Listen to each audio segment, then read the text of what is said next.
With porpoising virtually removed from the W14 and Lewis Hamilton finishing P2 on Saturday's timesheet in Bahrain, Mercedes are looking much more secure than they did last season. But the Sakhir run out of the 2023 machine wasn't entirely trouble-free.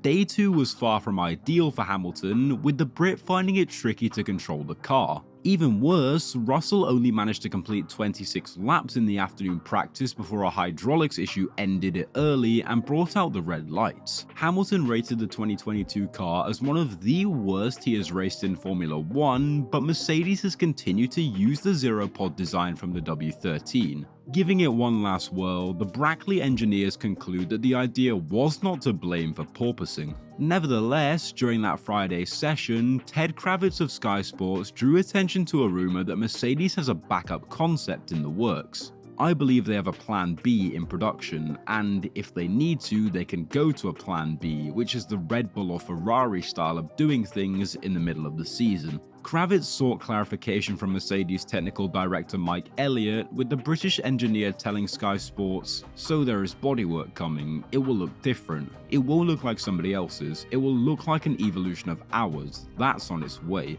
Pressed on whether Merc will consider abandoning their own concept and switching to something more akin to Red Bull's title-winning design, Elliott replied it's not in their current plans. From the 3-day test in Bahrain, Red Bull came out on top as the hot favourites for the championship, but it's still unclear how rivals Ferrari and Mercedes compare. The top 3 finishers from the previous season are unlikely to be challenged in 2023, although there is speculation that the pursuing Aston Martin team and star driver Fernando Alonso combination might be hot on their heels. Each team likely held back varying amounts of their true top speed last week because they don't want to give their competitors an unfair advantage. Elliott confirmed as much, saying, "We're probably not running the front wing, we'll run when we come racing." He also suggested that although Mercedes was testing with a little extra ballast on their vehicle, on race day they would be exactly at the 798kg weight limit. During the 3 days of preseason testing, when the RB19 not only ran without a hitch but also was the fastest car on the track, Red Bull solidified its position as the favourite to hit the ground running in Bahrain.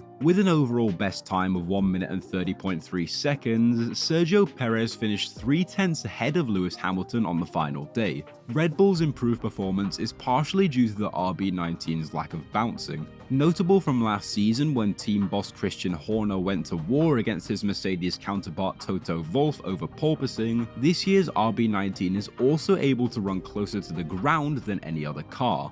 They are 10mm lower than everyone else. If we drove that low, the underbody would break, an unnamed Mercedes source told the German publication Auto, Motor and Sport. But that's not the RB19's only strength. As Toto Wolff explained, they brake later, accelerate much earlier, and gain an incredible amount of time with better traction. If we approach the corners like this, we don't even get the apex. 7-time world champion Lewis Hamilton is also concerned about Mercedes' straight-line performance disadvantage to Red Bull. That was an issue last year and a bit this year too, he said. The bouncing is mostly gone, sometimes it's still there, but most of the time it's not there, which makes things a whole lot better. But we do have some pace to pick up in a straight line. We have some things we need to work on, it's still not perfect and we're still not able to match the Red Bulls or the Ferraris currently. Who knows where we'll be next week, we'll just try to stay positive. Of course, Mercedes are far from the most likely competitors to Red Bull, as it appears that Ferrari is the team that poses the greatest threat to the Milton Keynes outfit.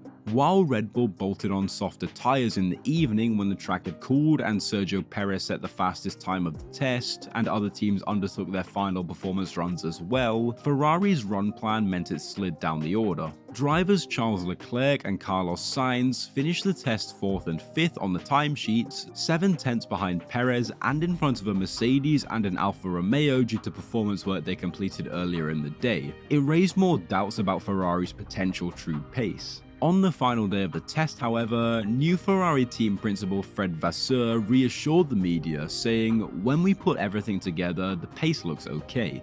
The team's 3 days in Bahrain were also greeted with a sense of calm confidence. Despite the general consensus that Red Bull has a slight advantage on low and high fuel, Ferrari indicated it was happy to have achieved its own objectives for testing. The results of a significant effort to increase reliability over the winter have so far been consistent with the promises made on the dyno, and the car has undergone extensive testing to examine extreme setup options. Vassar's message thus becomes clear. Ferrari has been looking at a lot of things and testing a lot of theories, and so far the car appears to be reliable and have decent performance. Confident is always relative compared to the others, and we don't have a clear picture about the others, he continued. The only picture that you will have will be next week. We covered good mileage, we ticked the boxes of what we have to scan, and this was the best approach. I'm quite happy with what we have done these 3 days, but the most important thing in the winter test is to be able to do mileage. It looks to be a detail when you are doing mileage, but when you are not, it's a disaster. We were able to do it and do it properly.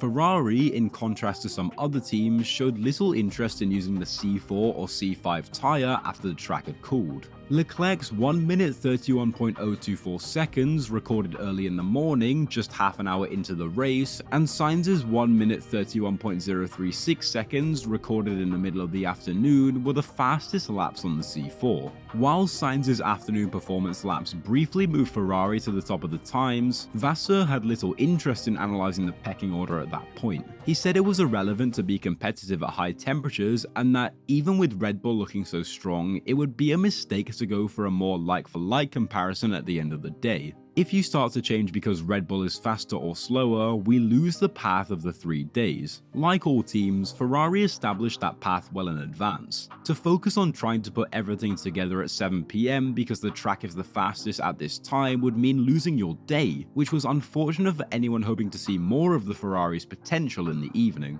Nevertheless, there were always hints as to where Ferrari was, which is why many people are of the opinion that it is a little off on pure pace and possibly a little farther on longer runs. Teams can hide the least when they run longer on race fuel, though track conditions and engine modes still keep things at best hazy. And this did not bode well for Ferrari, as there were once more indications of worse tyre degradation, which was also a weakness in 2022 against Red Bull. The drivers agreed that more needed to be done, and Vasseur was open about the fact that Ferrari had some runs where things didn't go as planned. It's quite normal that the drivers, they have to be unhappy because it's a mindset and a focus on performance and improvement, he said. Now we have to do a deep analysis of all these things to try to understand the level of fuel and to know if we're pushing or not. Some stints were very good, some a bit less, but it's also the purpose of this session to try to scan all the options. Ferrari did finish the test with a car and drivers that looked more assured, so it seems fair to say that Ferrari made progress and had a successful test overall. But until Saturday's qualifying, anyone worried about Red Bull dominating the season will be on pins and needles waiting to see how close Ferrari, and to a lesser extent Mercedes, is when everyone is on the track at once, in the same conditions and working towards the same objective. The results of testing were never likely to be conclusive. Divergent run strategies simply ensured that the direct comparisons many hoped to see never quite happened. So what are your predictions for the pecking order at the front? After a disastrous 2022 season, will Mercedes be able to turn things around this year, or will Ferrari be the only team left standing a chance against Red Bull? Be sure to let us know down below in the comments. If you enjoyed our work, please consider liking, subscribing, and turning on notifications so that you never miss an upload. Thank you very much for watching, and we'll see you next time.